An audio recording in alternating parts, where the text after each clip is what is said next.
akhirnya dia melanggar nasihat orang tuanya. Assalamualaikum warahmatullahi wabarakatuh. Hai Babes, welcome back to my YouTube channel Yunia Yaya.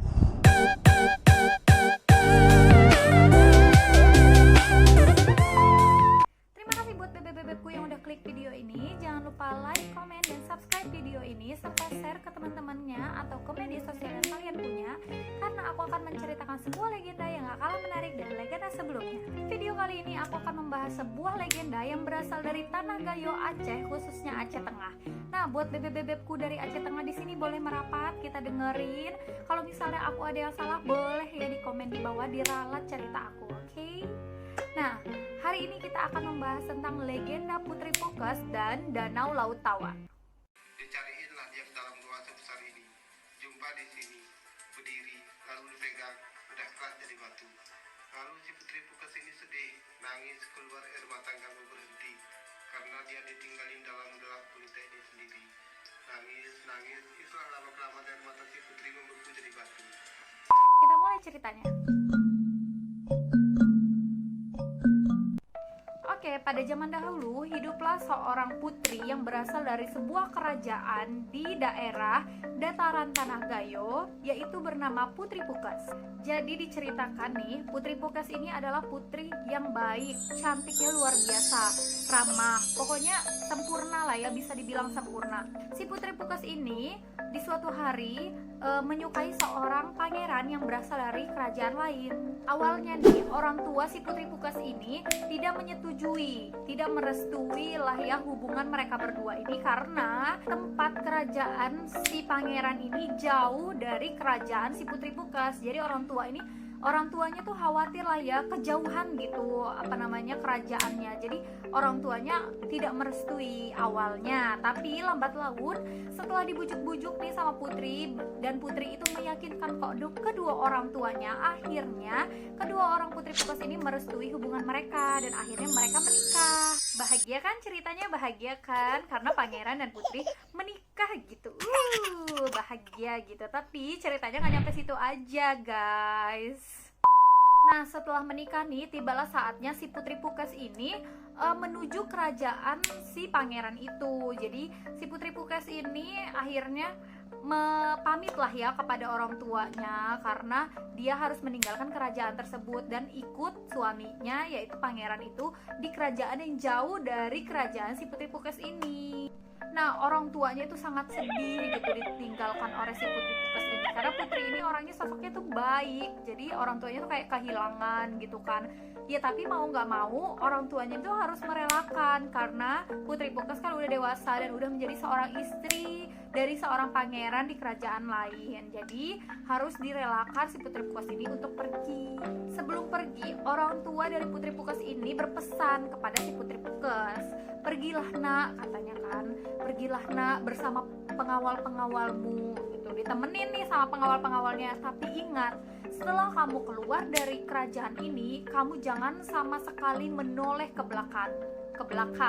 Kamu jangan sama sekali menoleh ke belakang. Tetap jalan aja, apapun yang terjadi, jangan menoleh ke belakang. Itu pesan orang tuanya.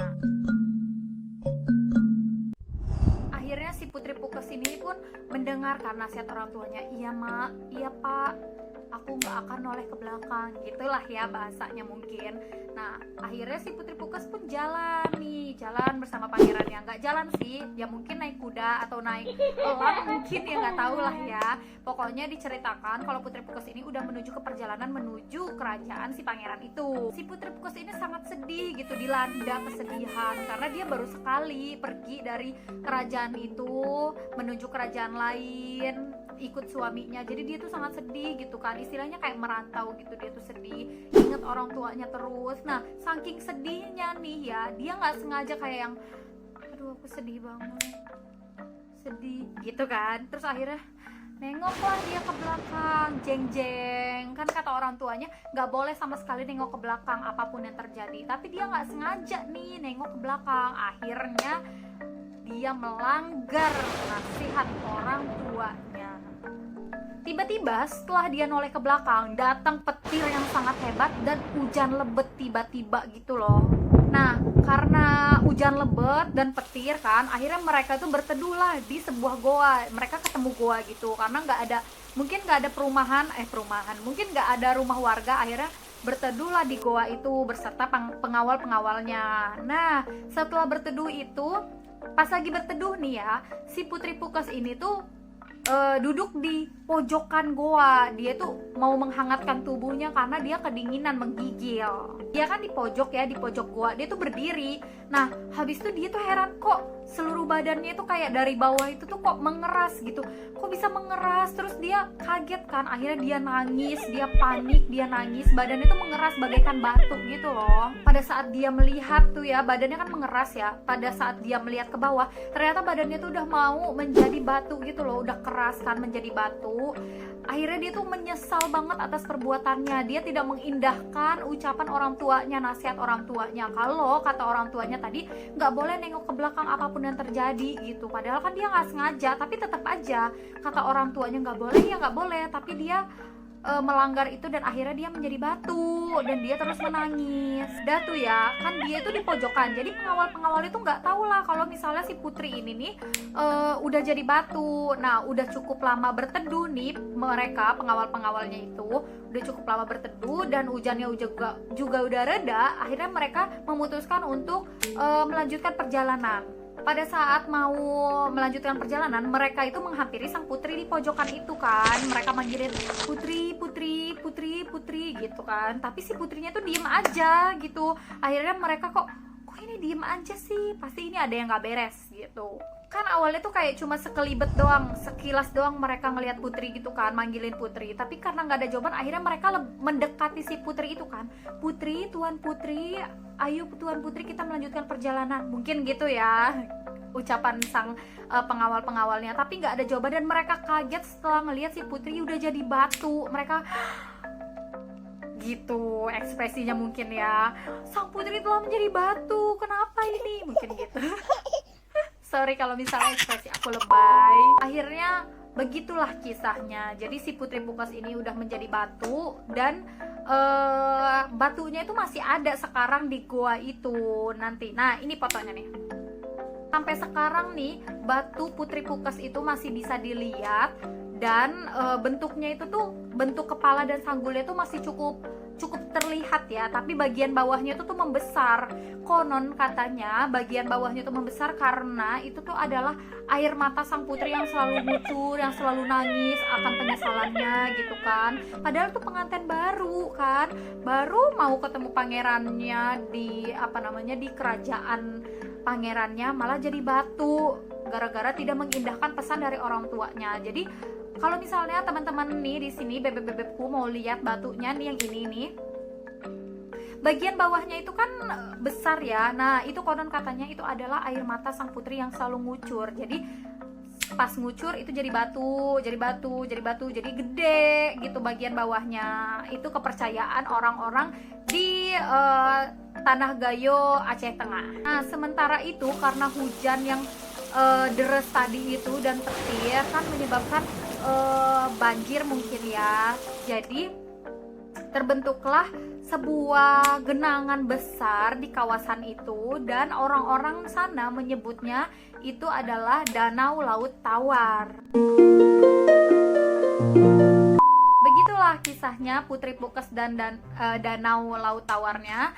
Nah, pesan moral yang bisa diambil dari cerita ini adalah kalian harus mendengar nasihat-nasihat dari orang tua kita gitu. Karena orang tua itu pasti akan memberikan nasihat-nasihat yang baik untuk kita. Nggak mungkin orang tua itu memberikan nasihat yang nggak baik untuk kita gitu kan. Jadi kita harus selalu mengindahkan nasihat-nasihat dari orang tua kita. Nggak boleh kita biarin gitu aja, karena secara nggak langsung nanti Tuhan akan membalas kayak akan membalas perbuatan kita kalau misalnya kita nggak mengikuti nasihat orang tua. Nah, gimana? Cerita hari ini cukup menarik kan? Nah, buat teman-teman nih di Tanah Gayo, khususnya Aceh Tengah, boleh nih kalau misalnya kalian tahu dan kalian udah pernah ngeliat batu si Putri Pukes ini, boleh komen di bawah ya, kasih tahu aku, soalnya aku penasaran banget. Karena kan ini based on true story ya. Jadi kayak yang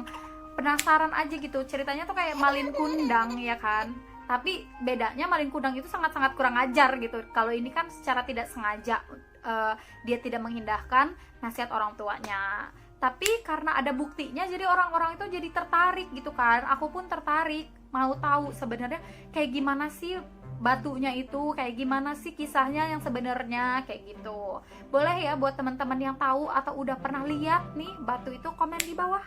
Buat bebek-bebek di sini yang mau request legenda apa sih yang bakal aku bahas nantinya, tulis juga di bawah ya, komen di bawah mau legenda apa aja sih. Terus buat teman-teman yang ada kritik dan saran boleh juga tulis di bawah, karena biar channel aku semakin berkembang. Oke, sekian cerita dari aku hari ini, semoga bermanfaat dan semoga kalian terhibur. Jangan lupa like, komen, dan subscribe serta share ke media sosial yang kalian punya. Kalau gitu aku pamit, bye bye. Assalamualaikum warahmatullahi wabarakatuh.